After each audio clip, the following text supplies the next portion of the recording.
family. My name is Vicki Dillard for African Diaspora News Channel. Thank you so much for tuning in. Let everybody know that your sister with the curly braids is on now. Beloved, be sure to share the broadcast. This helps other folks know that we're here, of course. Sometimes the notifications don't go out, so be sure to check daily for my content, beloved, my broadcast, and of course, my colleagues. And let everybody know when you share the broadcast, you help to activate the algorithm so that others are notified. Thank you so very much. And one of the things you can do also to expand our voice is download the app. That way you can see our uncensored content, all types of yummy content from African Diaspora News Channel. That's essentially another platform of ours that we control. So, beloved, you want to be sure to do that today. Thank you so very much, family.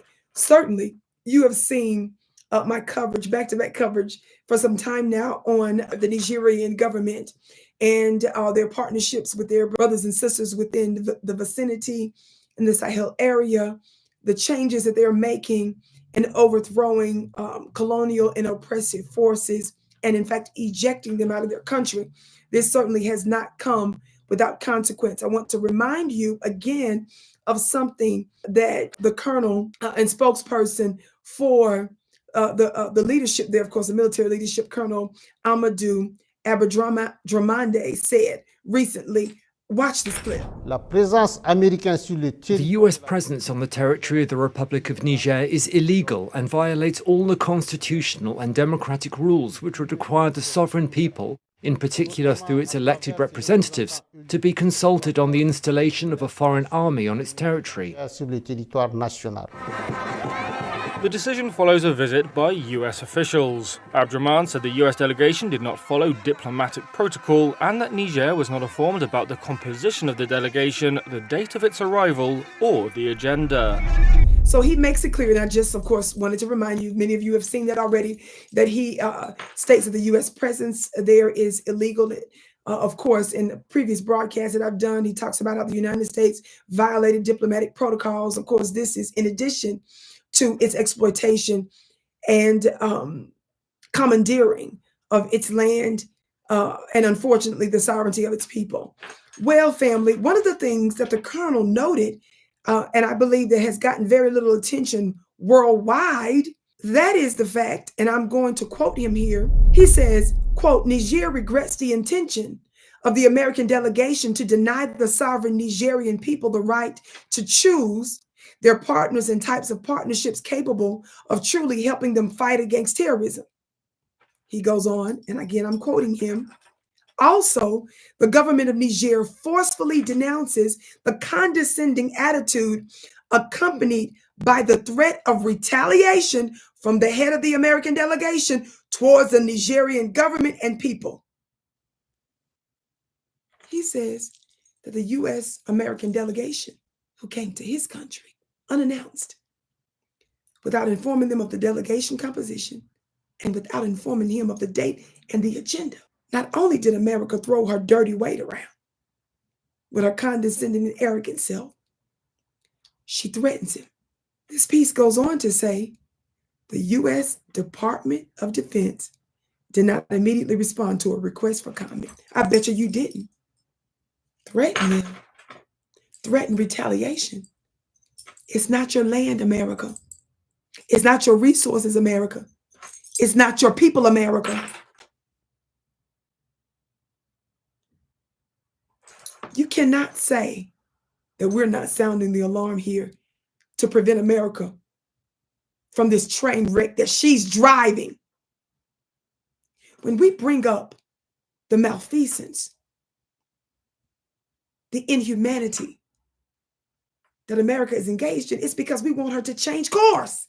We're not here beating up on our own country for nothing. We want you to course correct so that you won't hasten your own doom.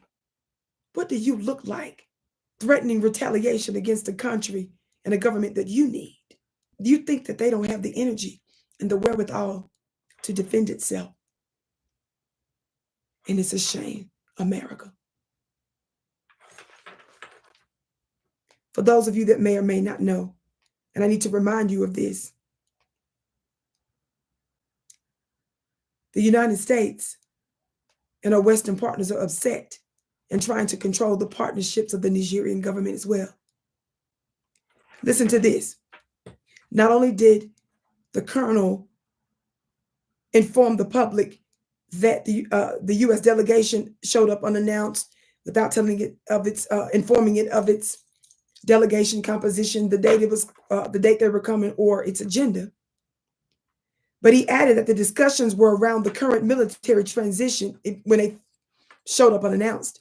In other words, he added that the discussions were around the current military transition in Niger, military cooperation between the two countries, and Niger's choice of partners in the fight against militants like Al-Qaeda and the Islamic State group. This piece goes on to say that since seizing power in July of last year, the Niger junta, like the military rulers in the neighboring Mali and Burkina Faso, have kicked out French and other European forces and turned to Russia for support.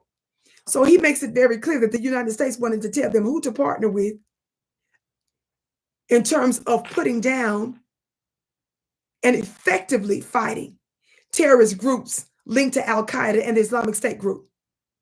So the United States, this lets you know that your partnership with them has not been effective in driving out these terrorist forces that you claim you're there to help them defend.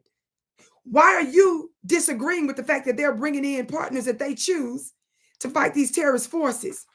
Unless, as we and others have credibly alleged, based on information and belief, we've given you reporting here from credible voices that some of these very nations and countries have accused the United States, France, and other European partners of creating terrorists, sponsoring some of these terrorists. Either they help to create the terrorist organizations or they sponsor them. Is that why you big mad that they bringing in folks like Russia? Because you know that they would effectively drive out the actual terrorists that they've credibly alleged that you've supported, sponsored, or created? Family, be sure to comment below. You can't say you can't see the handwriting on the wall because your sister with the curly braids, me, Vicki Dillard, born and raised in Mississippi, now living in the Wild Wild West, a daughter of America, a daughter of the planet.